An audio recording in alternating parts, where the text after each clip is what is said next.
Welcome to the hottest grappling show in Arizona. The Valley is home to an amazing grappling community. Join us as we roll through the top jiu-jitsu schools in the state. Our goal? To highlight incredible instructors, their academies, and their amazing journeys through life and jiu-jitsu. It's not the destination, it's the journey that counts. Welcome to Rollin Through the Valley. Here, down, here, go. Then come up, sink it, control. King of the hill, three victory, and you're out. There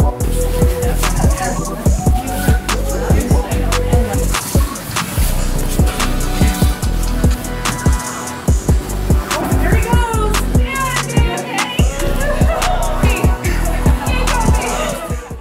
Sales here, rolling through the valley. Here we are at Fuerza BJJ, and with me is Mario Gaxiola. Mario, excited to be here. Excited to be here too. Thanks for having me. Thank you. Excited to get to know you. Excited to get to know the school a little bit. So tell us a little bit about yourself. Well, I've been in the martial arts since, I would say, 1987.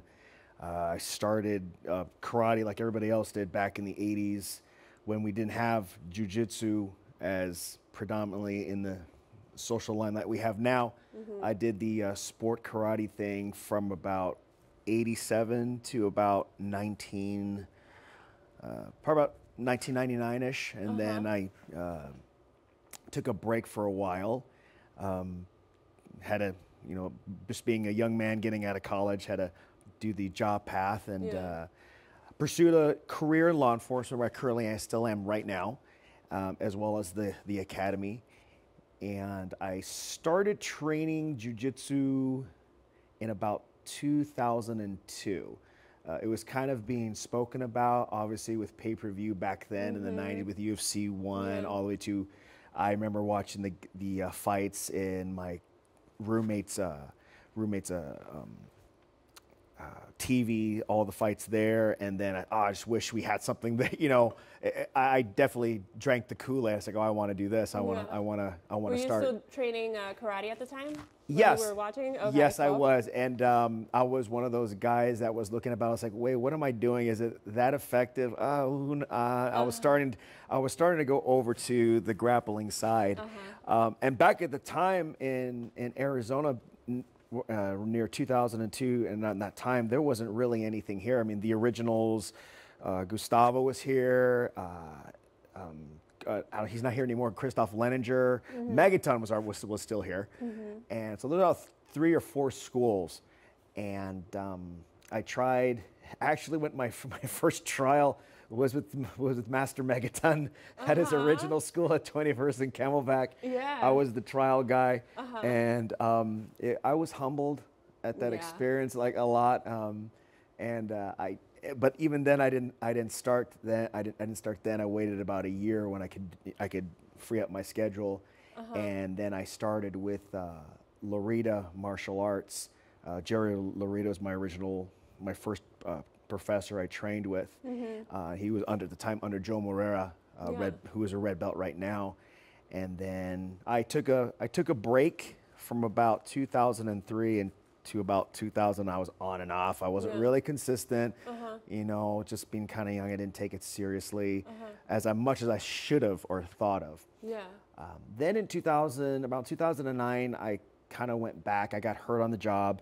And after I came back to full capacity, full duty, I said, you know what, I want to get back into jiu-jitsu. And I found one of my old instructors who opened up his own academy, Mike Martin, and I started training with him from 2009 till the current time, where he awarded me my black belt. And I've just been going on ever since. I've had the world's worst schedule to train, working nighttime shifts or just sporadic. But I was able to do it. I can remember a lot of times I don't remember getting back home from the training session because I was basically sleep deprived, but I had to get my jiu-jitsu in for the day. So how long have you been in law enforcement? We're going on a little over 25 years. Wow, and where do you serve? Within the valley. Within the valley. Within the valley, metropolitan area, yeah. Awesome. At what point did you decide, okay, I want to open up a school and and do this? Well, it was about maybe 5 to 6 years ago. I was toying with the idea, and I was received my black belt in 2016. So I was already a black belt, and I just kind of got the itch. I want to lead my own people, my own group. Yeah. I was kind of hopping around at other gyms, but I wanted to say, you know what, I want to be the final say, not in an arrogant way, but I want to have the final say of what, if want to lead my own group. And I got married in 2020, and my lovely wife, Christy, who I wasn't able to do any of this without. She basically keeps me on the straight and narrow and makes sure I don't do anything incorrectly here, from both the business, personal side, and everything else. So we toyed around on the idea, and we bought a house together when we got married, and we looked at the front room, which was a big old great room. The previous owner already had a gym in there. This was like just almost when lockdown was just being lifted. So the gyms were closed. That included like all the fitness gyms. So the previous owner had a bunch of weight equipment in it, Olympic, the bumper plates, the stuff you couldn't even buy because of the lockdown. So when we bought, we said, hey, we want all that stuff with us with the house purchase, and then we just continued. Actually, she said, let's just gut the room and put mats down. So I didn't even have to ask. So as long as the happy wife says, hey, let's gut the carpet and put on mats, and we did. We found some mats, and I had a buddy at work who found out that what I was doing and asked me for lessons, and they were work associates, and I trained a couple of them in my house for about 6 or 7 months. Word got out. Some old training partners got in touch with me, and then we started to outgrow the great room. So I said, let's just do it, and let's just do it. And obviously, I talked to a couple of friends in the jiu-jitsu community who basically told me, well, what are you waiting for? What are you waiting for? And I didn't have an answer. So after a quiet ride home with the wife, after an open mat, usually that's the time where you reflect on who basically owned you at the open mat. We actually had a conversation and said, hey, let's just start looking. And one day when I was just like, we're not going to find a place, it's not going to happen. It didn't look well in my point of view, but the Christy goes, we'll look at this place. We looked at it once, just look at it again, and just try to picture. Just we know there's stuff in it now. Just look at it. So we came back and we looked at it, and then we took the measurements. And that's when I said, okay, that's when I said it's a possibility. And then when they completely removed all the prior tenant stuff, then I go, we have something. We have something here. And that's when it became really surreal. And then we're slowly to where we are today. So you've been here for how long? About a year and a half. We're going to be going on our second year. So time sure does fly by. Well, congrats on the space. I know that's such a big deal too. I mean, I don't know if you're an entrepreneur elsewhere, but if this is your first venture, like that's a big leap. And so. Yes. I always tell my students, because they've seen big gyms before and whatnot. I go, hey, and I always make the jokes, and I've seen some stuff on Instagram that, hey, I've seen some of the schools in Sao Paulo and in Rio. They're like these little boxes, but they're literally tripping over each other. So we've got a mansion here. So I understand that we're small. It's about the people, right? That's what really makes the gym. Yeah, I've got a great bunch of people here. They make me smile every day. I mean, I don't leave this place to aggravate. I don't think I've ever leave this place aggravated at all, unless I was thinking about something for my other job. But when I'm here, it's pretty much I'm happy. I'm in a good place. I'm really in a good place. Do you still teach, or do you teach most of the classes, or with your schedule now, like how do you do that? At the very beginning, it was me, and then as we're growing. Obviously we need some span of control. We have to think about the span of control to student to teacher ratios. I have My wife, she's one of my assistant coaches, and I also have one of our purple belts, Noah. He's one of our coaches as well.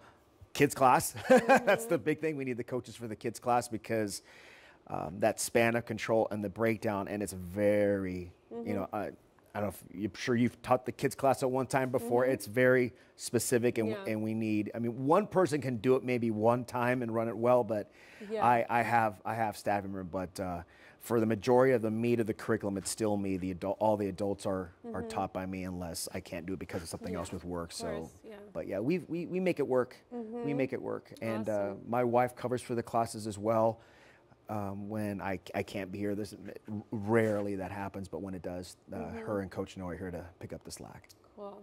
What does jiu-jitsu mean to you, and how does it relate to life? Big question. It's a big question, and that's the thing. Jiu-jitsu is different for everybody. I mean, everybody gets into jiu-jitsu for their own reason. When I'll be honest, if I was 25 years younger getting into jiu-jitsu now, I'll be quite honest, I want to learn how to strangle. I want to learn how to do that. I mean, that young ego, you know, what's that, all that.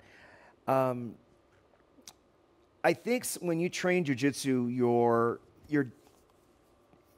it's an activity that a lot of other things, it's an activity that surpasses everything else that everyone's trying to do. I mean, there's just so much community, diversity.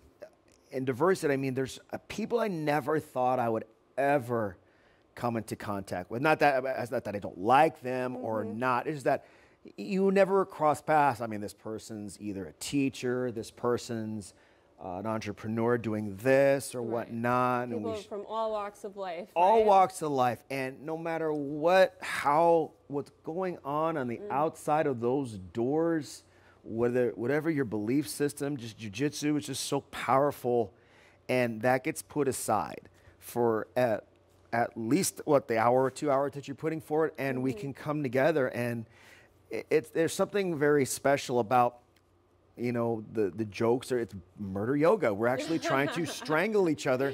There's something kind of primal about that kind of attracts me, and I think that solves a lot of the issues out there. People can come in here and just let it go before they go back out there. And once they leave here, I think they can go and handle whatever's going on so much better.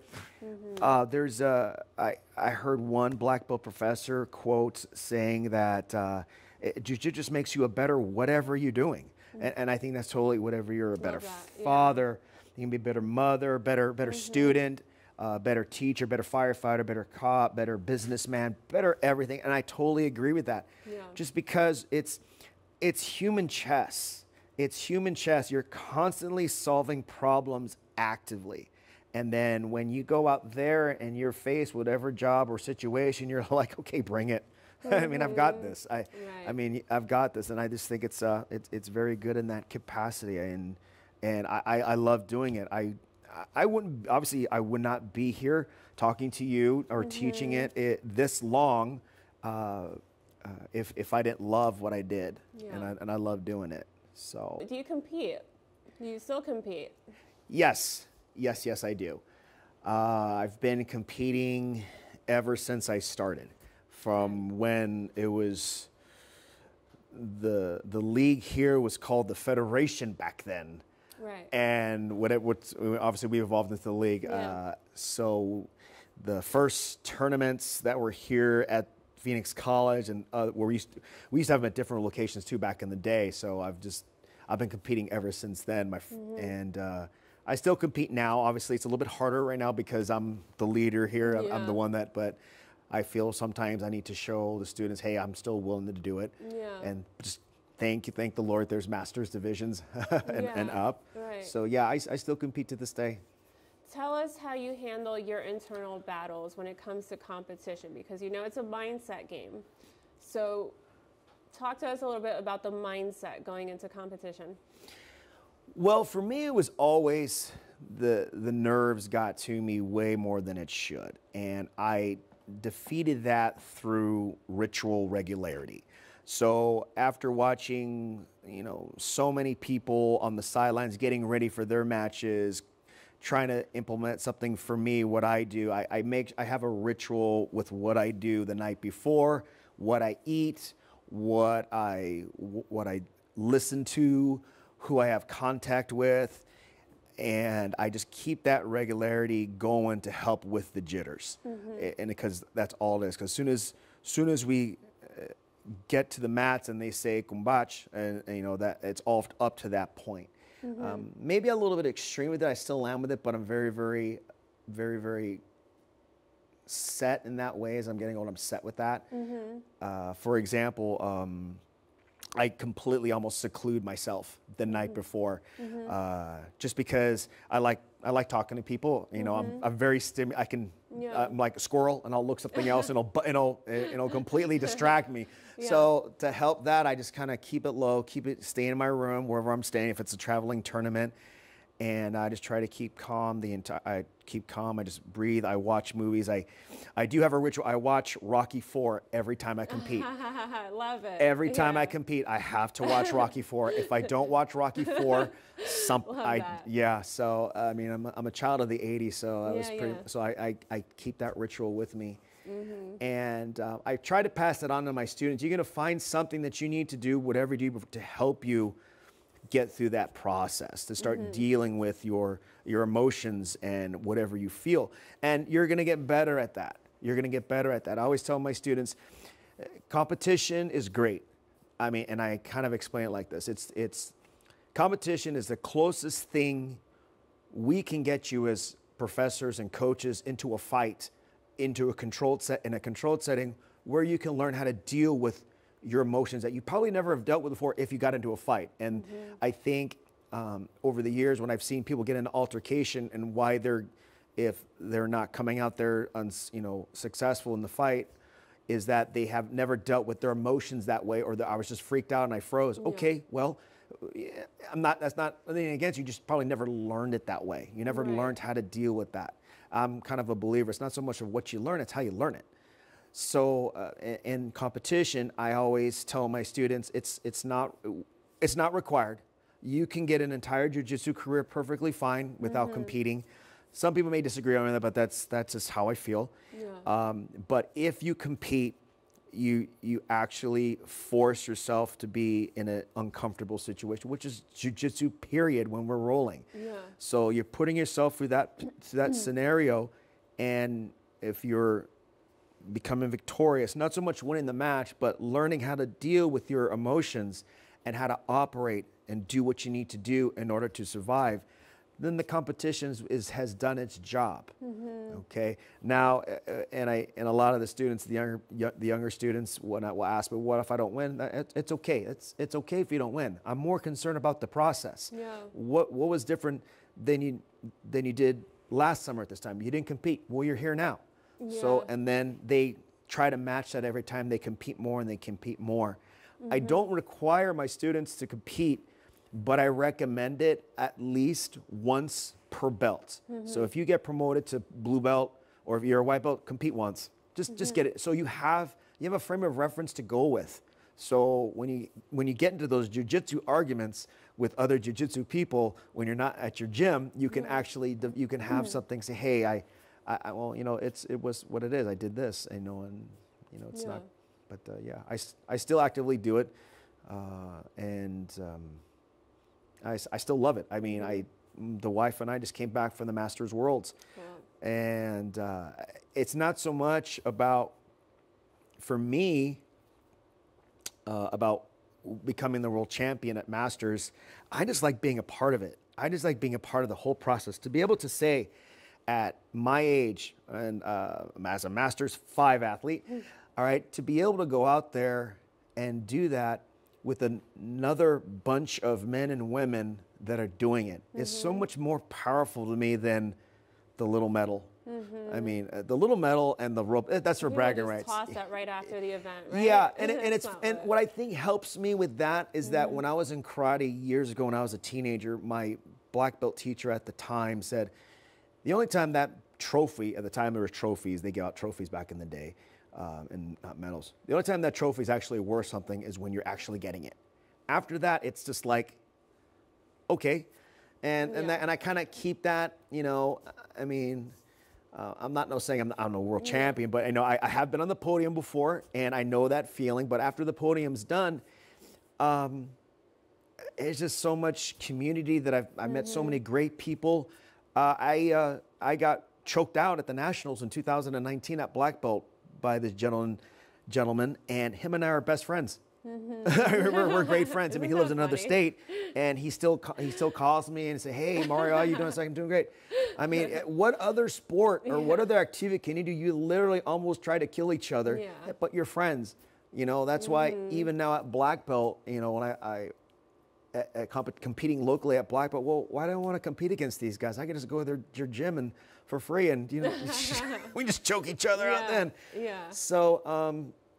But yeah, it just the competition it brings out a good side of people, I believe, because it just challenges you to another level. Jiu-Jitsu is like a book, and competition is like the appendix or the forward. It helps the story. It helps the story tremendously, and I recommend every student do it. But is it required? No, but you can do it as much. So, do you think competition is for everybody? Yes. Competition is for everybody because of just what I've claimed. You've got to learn to deal with you. That's the first battle is you, not the person in front of you. You've got to deal with you, how you deal with stuff. You could be making yourself your own basket case before this tournament happens and freaking out. But when you got to learn how to control that, and you'll get better at controlling that the more you do. Right. So I do think it's for everybody. I just think everyone gets confused with competition competition, doing competition all the time for the result of it. The first, second, third place or whatever. Because I've learned just as much or even more valuable lessons when I've lost the first round than I did, the times that I've won a gold or a silver medal. So the lessons have just been as valuable. I think competition is for everybody. It's there for a purpose, and it helps you grow because you're not the same person when you come back. I never was the same person before the pandemic, before the lockdown, when the Pans were still in California. I drove over there to compete, and when I came back, I rolled different. I was different. You cannot avoid coming back different somehow from that tournament. And it shows on the mat, whether it be how you handle a situation on the mat or how you roll. It's well, it's the whole process too of training and preparing for that competition, for that big day, that actually changes you. So I wouldn't say it's just the event. It's the whole thing. Yes. It's that whole process from the weight cut, the staying home and to sleep, make sure you get 8 hours or whatnot, listening to your body up to the prep time to where, are you overtraining? Just that whole process. It's an amazing thing how that works. All right. So I can't wait to hear it. But tell us your first competition experience. My first jiu-jitsu competition experience was, some people call it, it's horrible. I remember it was here in Phoenix. It was one of the local tournaments. I think it was Rollin Saria's tournament chain at that time, back in 01, 02. I got rocked. I was in either medium heavy or heavyweight at the time. The weight classes weren't as cut up as they are now, weren't spliced. I just remember the white belt that I was going against was just huge. And I just got thrown, smashed, and submitted quick. It was not pretty. Did you prepare at all for it, or did you know to prepare for it? Like, I'm assuming you're a white belt. Yeah.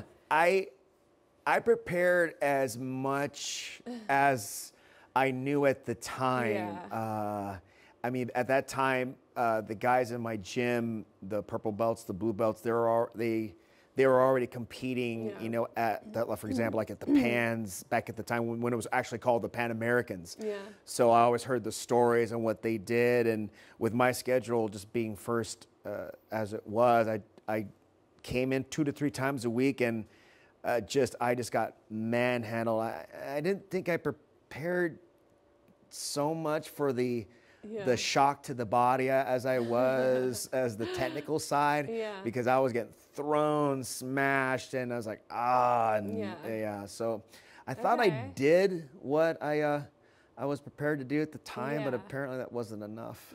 So we don't know what to expect, right? No. We think we got it, and then we go in all confident, and it's like, oh, this is not like the gym, right? No, you can't hear your coach. No. You start getting tunnel vision.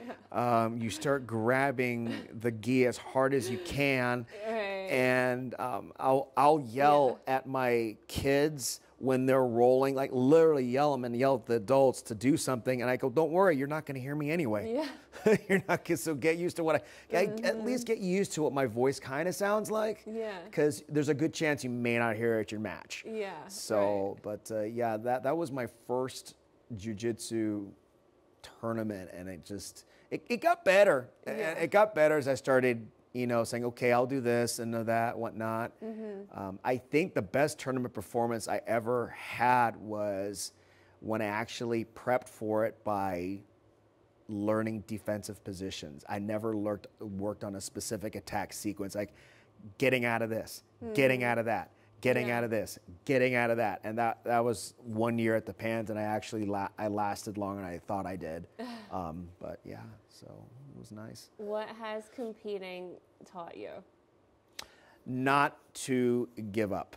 Not to give up. It could, when things don't go your way to whatever capacity it is, you kind of like, well, what did I waste all that time for? I mean, we're human. We're gonna say that.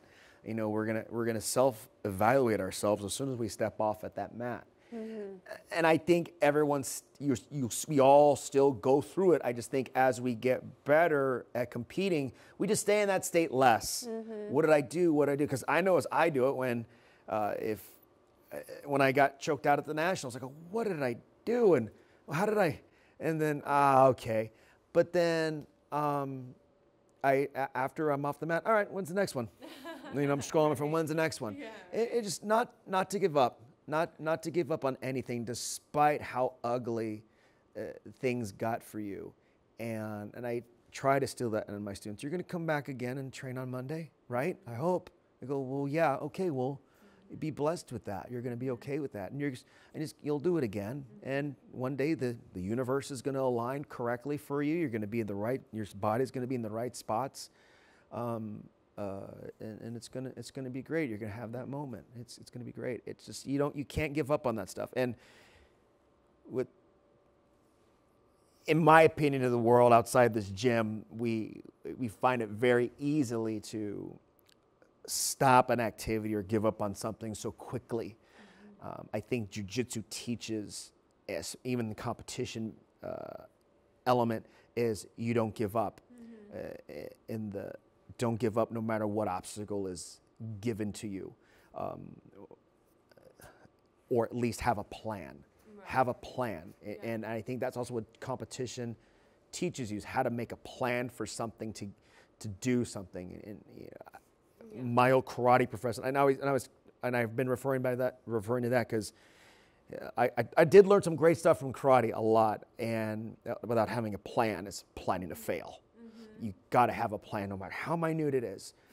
And I think that with jiu-jitsu and with the competition, you learn how to plan stuff for yourself. And it affects so much of your life. And going back to that one black belt that I quoted earlier, you'll be a better person. You'll be a better businessman, better wife, better husband, better father, better brother, better sister. Absolutely. Okay, and what's not. So it's a great thing to be a part of, and I'm blessed just to be able to be a part of it, to be able to do it, to be able to wake up and say, I get to do jiu-jitsu today. Awesome. Unless my body's just wrecked from the night before, then even then I go, okay, how am I going to get on the mat today feeling as way as I did? So it's just, it's a love for the art. It's a love for the art, and I like it. if you can go back in time, what would you tell your younger self? If I were to go back in time and tell myself something, I would say trust the process. Be patient with this process. It's going to take some time. You're going to get frustrated. Just trust it. Trust your professors. They will guide you. You'll be able to decide at one point what's good for you, and you'll be able to make your own decisions. I also tell, hey, stop partying. Don't party. It's, in the end, it don't matter. Party. Don't party. Just go train. Go train jiu-jitsu. Because just remember, if there's people out there drinking and you're training, well, they're not as good as you because you've trained more than they have. Just train. Have fun, but just train. Get that training in. Okay. You know? And any advice you would give to somebody that's thinking about competing, but they're hesitant, maybe they haven't competed before, what would you say? I would tell them just do it. Just do it. Just throw caution to the wind. You're gonna be scared, and that's great. And I'm a big movie buff. So I always quote a lot of movies because, you know, movies are art, just like literature. You know, people quote books all the time from, you know, I'll quote Rocky V. Rocky V, he goes, your best friend's Frankie Fear. Fear keeps you sharp, keeps you alert, keeps you ready. There's nothing wrong with being afraid. You know, that's part of the process. It's okay to be afraid. Go out and do it. Trust your professors. They won't lead you wrong. And just keep training and just give it your all. You're gonna be okay. You're going to be okay. You'll be fine. Love it. So anything exciting going on here at Fuerza BJJ? Wait, why is it called Fuerza? How'd you name the school? I wanted something kind of quick and easy to roll off the tongue. I didn't want to use my name because that just didn't sound like it rolled off Mario Gaxiola BJJ or Mario Alonso, my middle name, Alonso BJJ. Yeah.